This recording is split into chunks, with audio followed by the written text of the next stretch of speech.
Hello and welcome to New Frontiers on CCTV International. I'm Ji Xiaojun in Beijing. And today we're continuing our series, Chinese Civilization, in which we are tracing the evolution of Chinese civilization through an investigation of archaeological discoveries, historical sites, and cultural relics. Now, Chinese agriculture had two distinct origins. One was the region along the Yellow River in the north. The other was the Yangtze River. In today's program, we are focusing on the earliest days of Chinese civilization in the Yangtze River area. 6,000 years ago, on and around the Jianghan Plain bordering the Yangtze River, there was a relatively well-developed civilization. People had already been growing rice in the area for thousands of years.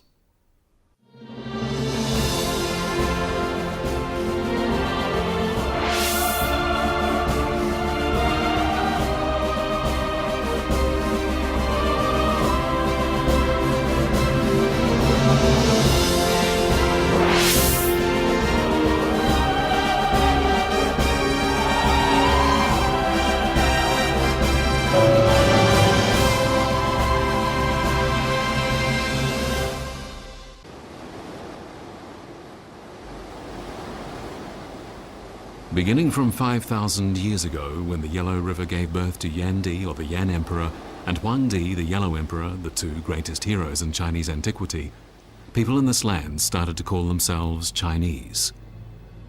With the seeds of civilization planted 10,000 years ago sprouting, growing, and blooming in the Central Plain, the development of Chinese culture was gathering momentum. A great nation was about to be born.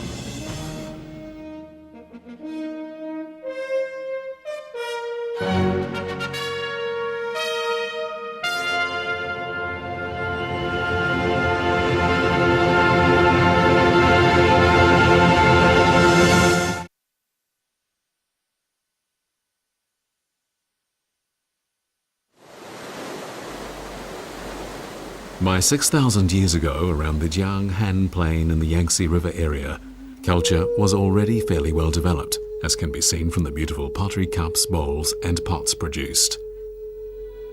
Of all the pottery made, the most unique was white pottery with decorative patterns in low relief, doubtless the highest artistic attainment in the China of prehistory.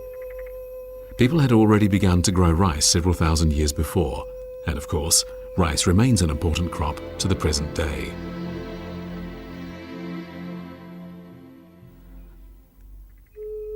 The remote village of Changtoushan beside Dongting Lake in Lixian County, Hunan Province became famous in 1996 when the remains of an ancient city were discovered. The city occupied an area of 88,000 square meters, and enclosing the town was a city wall 13 meters wide on top and 35 meters thick at the bottom. Surrounding the wall was a 30-meter wide trench. Incredibly, this city flourished 6,000 years ago, and its size was almost too huge to imagine.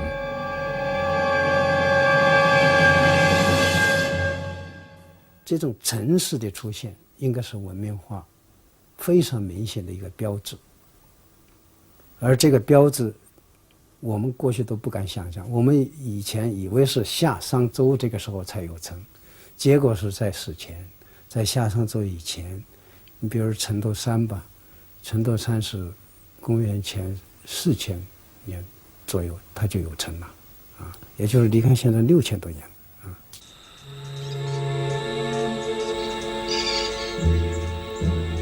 The ground inside the ancient city has risen to the height of the city walls due to deposits caused by human activities and processes of nature. Today, the ground is used for growing rice. But what was it like here 6,000 years ago? When archaeologists carefully removed the layers of accumulated earth, revealed in front of them was an ancient rice field, exactly the same in appearance as a field of rice today. Incredibly, the soil still carried the fragrance of rice from 6,000 years ago. But perhaps this was not too surprising, as rice growing in the Dongting Lake area can be traced back to 10,000 years ago.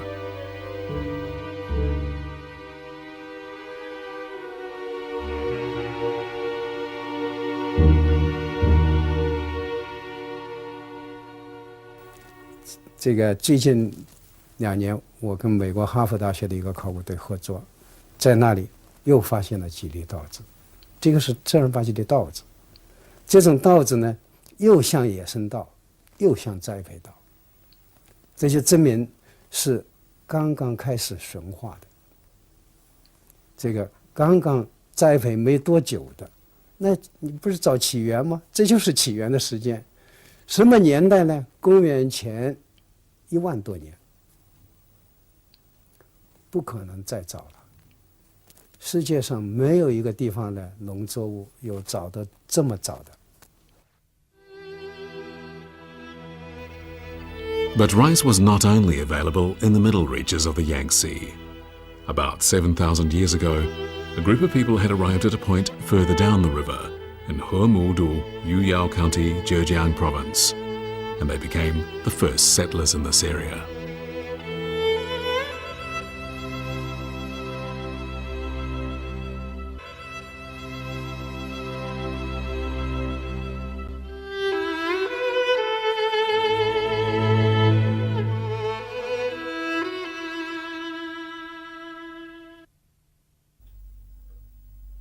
When a large archaeological excavation was conducted here in 1973, a highly significant cultural layer was discovered. This layer, left by Hemudu people, was 4 meters thick, and it told of life here 7,000 years ago. Excavation of the site revealed that rice had been planted in large quantities. In fact, a number of well-preserved golden rice grains and green rice leaves were found.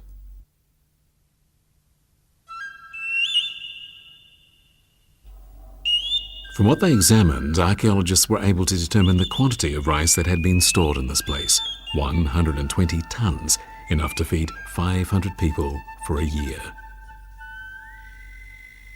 It isn't difficult to imagine a mealtime scene here 7,000 years ago when the air would have been permeated with the fragrance of cooked rice. Some burned rice can still be seen inside this pot.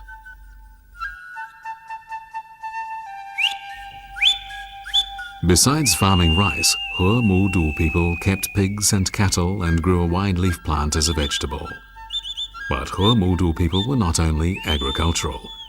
They were also artistic, as can be seen from the numerous works that impress even the most critical contemporary eyes. Depictions of the sea, playful birds amid waves, and the golden sunrise all found their way into the artistic works of Hemudu people.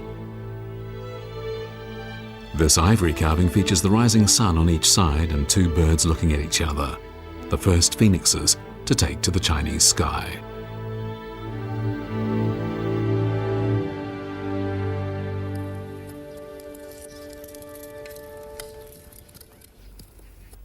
The houses of Hemudu people were built on wooden platforms that rose well above ground level. Their houses somewhat resembled birds' nests, and obviously building such a house was no easy job. First, piles were erected to support the floors, to which were then added beams and a roof. But the best thing about such a house was that it was waterproof, and this made it ideal for the local environment.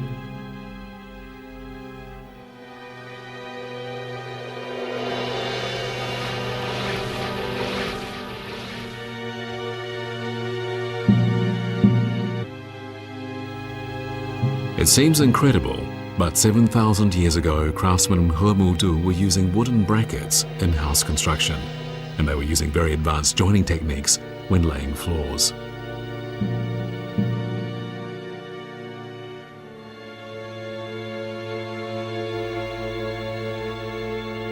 The use of wooden brackets and wood joining techniques are essential in traditional Chinese house construction, and they are still used even today.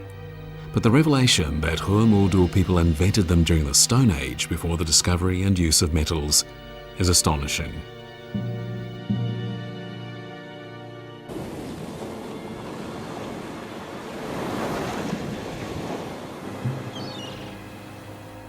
But after living in this area for 1,700 years, Hemudu people suddenly vanished. Where did they go? Nobody knows for sure. It is as if they were birds that simply flew away, never to return.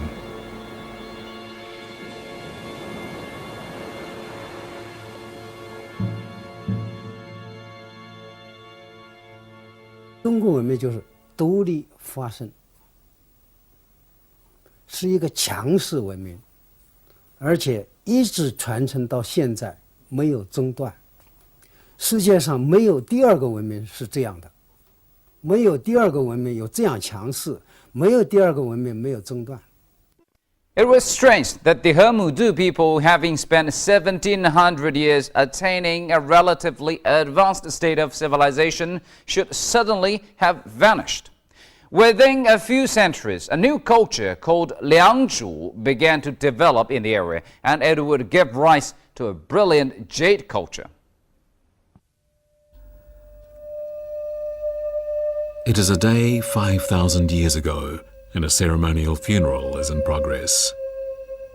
The body of the deceased, a king, has been laid on the finest brocade, and a jade axe, a symbol of his supreme control over his mighty army even after death, is about to be placed beside the dead king's body, with all reverence, by a sorcerer.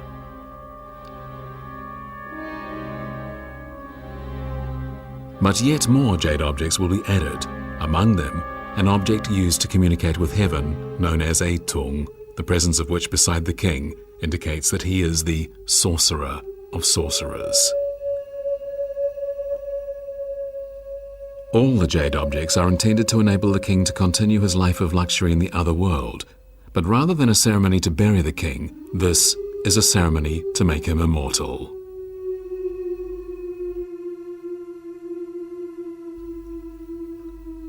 But who were these people, and what, if anything, did they contribute to the development of Chinese civilization? What did they leave behind for later generations?